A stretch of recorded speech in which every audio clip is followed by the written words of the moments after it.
Thiruvananthapuram വെഞ്ഞാറമൂട്ടിൽ electric ഷോക്കേറ്റ് യുവാവ് മരിച്ചു. കാട്ടുപന്നി ശല്യം തടയാൻ സ്ഥാപിച്ച വൈദ്യുത ലൈനിൽ നിന്നാണ് ഷോക്കേറ്റ് എന്ന് സംശയം. വെള്ളൂമണ്ണടി സ്വദേശി ഉണ്ണിയാണ് മരിച്ചത്. രാത്രിയിൽ ഉണ്ണിയും രണ്ട് സുഹൃത്തുക്കളും ആറ്റിൽ നിന്നും മീൻ പിടിച്ച മടങ്ങി വരവെയാണ് അപകടമുണ്ടായതും.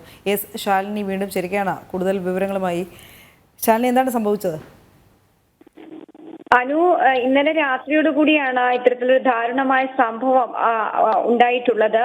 തിരുവനന്തപുരം വെഞ്ഞാറമൂടാണ് യുവാവ് ഷോക്കേറ്റ് മരിക്കുന്നത്. കാട്ടുപന്നി ശല്യം കാരണം സ്ഥാപിച്ചൊരു വൈദ്യുത കമ്പിയിൽ നിന്നാണ് ഇത്തരത്തിൽ അപകടം ഉണ്ടായത് എന്നുള്ളതാണ് പ്രദേശവാസികളും കുടുംബവും ഒക്കെ വ്യക്തമാക്കുന്നത്.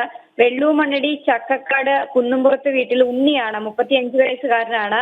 അദ്ദേഹമാണ് ഈ ഒരു അപകടത്തിൽ മരിച്ചിട്ടുള്ളത് എന്നുള്ളതാണ് നമുക്ക് മനസ്സിലാക്കാൻ സാധിക്കുന്നത്. ഒപ്പം തന്നെ രാത്രി ഉണ്ണിയും രണ്ട് സുഹൃത്തുക്കളും ആറ്റിൽ നിന്ന് മീനൊക്കെ പിടിച്ച് മടങ്ങി വരവെയാണ് ഇത്തരത്തിലൊരു അപകടം ഉണ്ടായത് എന്നുള്ളതാണ് ഒപ്പമുള്ളവർ വ്യക്തമാക്കുന്നത്.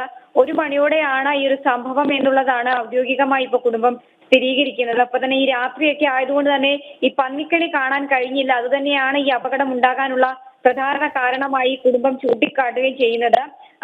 മൃതദേഹം ഇപ്പോൾ പോസ്റ്റ്മോർട്ടം ഉൾപ്പെടെയുള്ള നടപടിക്കായി സമീപത്തെ തന്നെ ആശുപത്രിയിലേക്ക് മാറ്റിയിരിക്കുകയാണ്. പോസ്റ്റ്മോർട്ടത്തിന് ശേഷം ഈ മൃതദേഹം ബന്ധുക്കൾക്ക് വിട്ടു നൽകും എന്നുള്ളതാണ് വെഞ്ഞാറമൂട് പോലീസും ഇപ്പോൾ വ്യക്തമാക്കുന്നത്. എന്തായാലും ഓച്ചാന ഞായർ ദിവസമാണ്. ഇന്ന് രാവിലെ തന്നെ അതിദാരുണമായ ഒപ്പം തന്നെ ഒരു ജീവൻ നഷ്ടപ്പെട്ട വാർത്തയാണ് തലസ്ഥാനത്ത് നിന്നും ഈ മണിക്കൂറിൽ വരുന്നത്. അനു, ശാലിനിയാണ് വിവരങ്ങൾ നൽകിയത്.